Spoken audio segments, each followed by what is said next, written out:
Shalom, peuple de Dieu, que Dieu vous bénisse abondamment. Bienvenue dans ces tranches d'enseignement dénommées autour de la Bible. Dieu nous a mis ces lourds fardeaux afin d'éclairer le peuple de Dieu. La Bible déclare la révélation de sa parole est claire dont nous les gens ressemblent. Alors, il y a des questions pertinentes liées à la parole de Dieu que nous allons essayer d'y répondre. Alors, n'hésitez pas à nous poser des questions, peu importe les questions. Nous allons, par le Saint-Esprit, nous allons essayer de vous donner l'éclaircissement.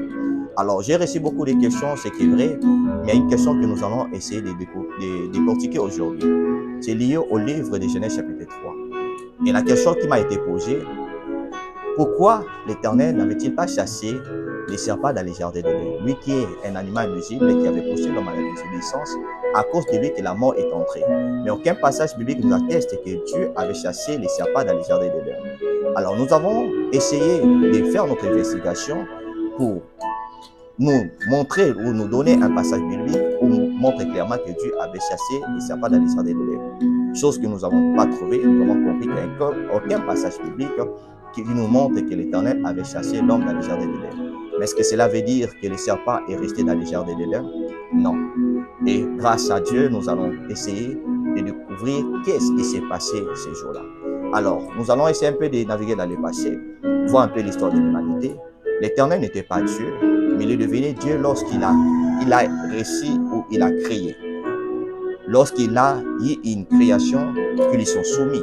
L'Éternel s'est décidé de créer le ciel et il a créé la terre.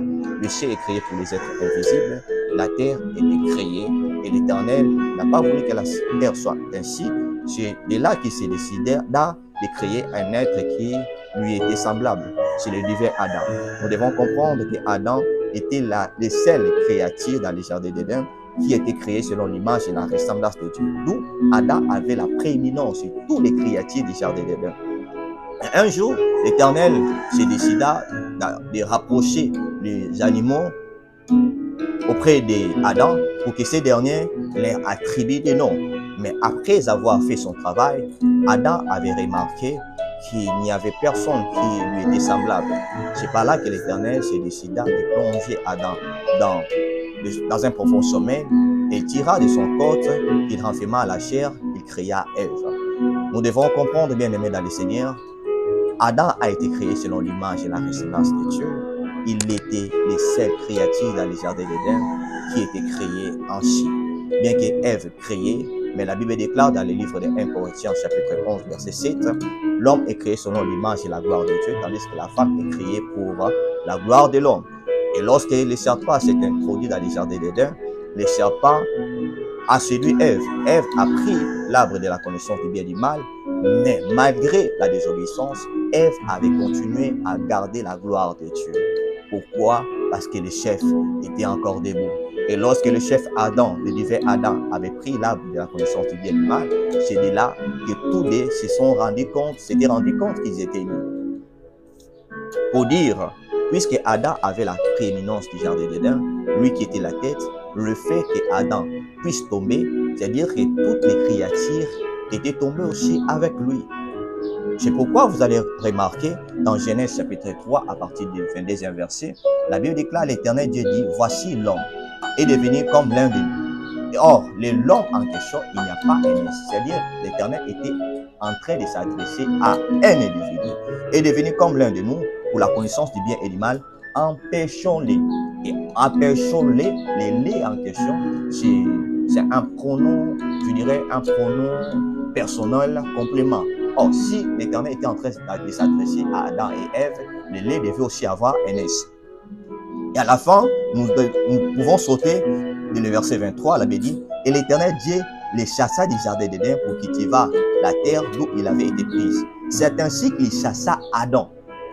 Et il mit à l'orient du jardin d'Éden les chérubins qui agitent une épée flamboyante. C'est-à-dire, partant juste de cette question, nous dirons sûrement aussi que Ève était restée dans le jardin d'Éden, y compris les serpents, puisque la Bible est en train juste d'évoquer Adam était chassé. C'est Adam que l'Éternel chassa dans le jardin d'Éden. Mais puisque Adam avait la prééminence sur toutes les créatures de Dieu, le fait que Adam était tombé, toutes les créatures du jardin étaient aussi tombées avec lui. Cela s'explique dans l'histoire d'Apocalypse chapitre 12, le verset 7.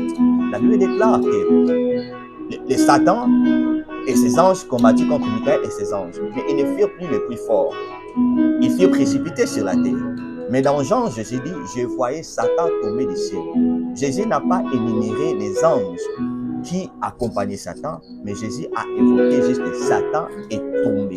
C'est-à-dire le fait que Satan avait la domination, l'autorité sur les anges qui lui accompagnaient, le fait qu'il puisse tomber, il était tombé, c'est-à-dire les autres aussi étaient tombés avec lui. De la même manière, Adam dans les jardins d'Éden était tombé, et Ève, y compris toutes les créatures dans les jardins d'Éden, étaient tombées aussi avec lui. C'est pourquoi Dieu dit que Adam fut chassé dans les jardins d'Éden, c'est-à-dire et Adam et toutes les créatures qui lui étaient soumises étaient aussi chassées au même moment que lui.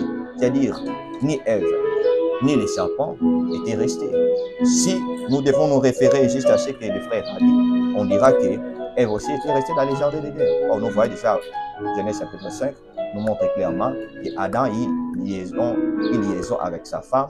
C'est de là qu'il enfanta Caïn et Abel. Je profite de l'occasion pour donner des conseils aux hommes de Dieu en disant, c'est l'ange de l'église qui détient le chandelier. C'est lui qui détient la lumière. C'est-à-dire que si l'ange de l'église tombe, tous ceux qui sont derrière lui tombent aussi. C'est pourquoi nous devons marcher dans la crainte de Dieu, marcher dans la sanctification. C'est ainsi que nous arriverons à purifier l'église. C'est ainsi que nous arriverons à voir toutes les manigances du diable dans nos églises. Que Dieu nous bénisse abondamment. Ciao. N'hésitez pas à nous écrire, liker et abonnez-vous. Que Dieu vous bénisse.